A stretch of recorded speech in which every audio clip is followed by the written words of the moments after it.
It seems like a lot of us these days have, I don't know, what would you call it? Entertainment ADD. Basically spending about 2 minutes on a YouTube video, regardless of the length, and we can't even read anymore. And we jump from thing to thing looking for this holy grail of satisfaction. And remote viewing videos can be long and belabored. At least mine can.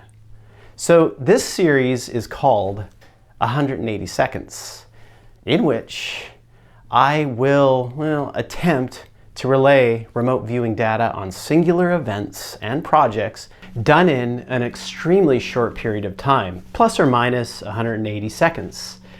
Now, there are a couple of reasons for this, but the main reason is, well, most of the data I'm presenting here is obtained by using a methodology that I call non-local image streaming.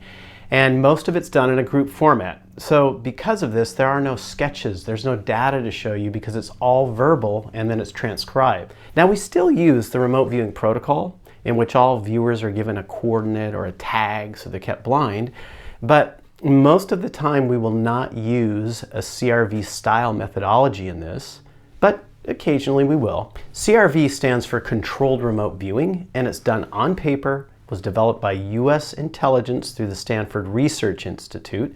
With a team of remote viewers, it can result in stacks and stacks of paper on projects that need to be analyzed, a lot of information, a lot of data. So understand that there is one remote viewing protocol, the way a remote viewer is given their task to basically keep them blind, but there are many different remote viewing methodologies. So what is non-local image streaming? Image streaming is a method that was developed by Wim Wenger. He wrote the book called Einstein Factor.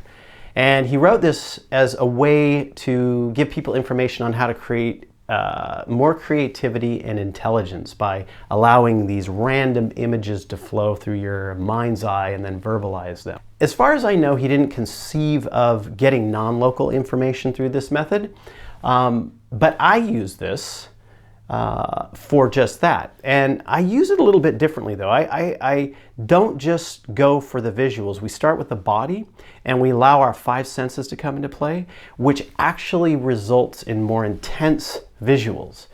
You know, because all forms of gaining non-local information actually begin within the body with abstract sensations, it's important to pay attention to them first.